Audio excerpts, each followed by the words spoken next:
என்னுடைய இளவரசரே, நீதான் என்னுடைய விடிவெள்ளி. எனது பெயரை நீதான் சிறப்பிக்க வேண்டும். என்னை தெரியுமா? நான் உன்னுடைய அருமை தந்தை மகனே.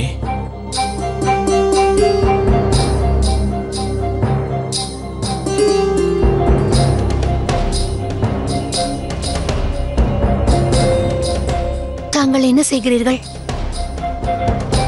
நான் என் இளவரசரோடு விளையாடிக் கொண்டிருக்கிறேன்.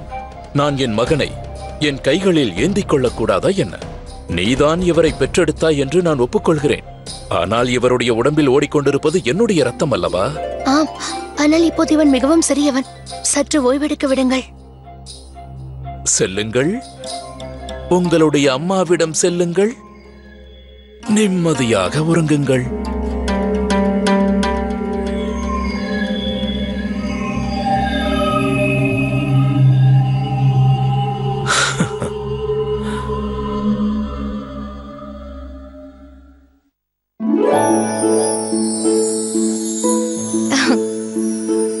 எப்படி இருக்கிறாய் பக்ஷிபானு? நல்ல வேளை நீ உறங்கவில்லை. உனக்காக லட்டு எடுத்து வந்திருக்கிறேன். அத்தை உனக்காக பத்திய முறையில் தயாரித்திருக்கிறார். இதை நீ சாப்பிட்டால் உன்னுடைய பலவீனம் எல்லாம் பறந்துவிடும்.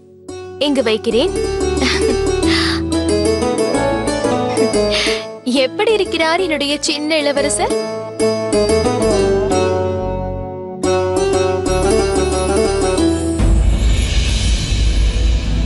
என்னாச்சு பக்ஷிபானு? ஏன் பதட்டமாக இருக்கிறாய்? நீங்கள் இங்கு வராதீர்கள் என்று உங்களிடம் கூறினேன் அல்லவா?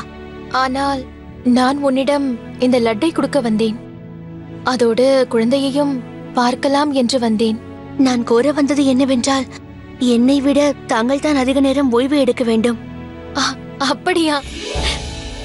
நீ என்னை பற்றி கவலைப்படாதே. வருகிறேன்.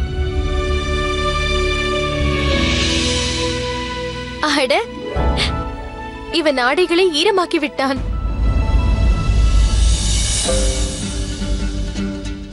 அண்ணி, நான் பார்த்துக் கொள்கிறேன். எதற்கு நீ கவலைப்படுகிறாய் பக்ஷிபானு?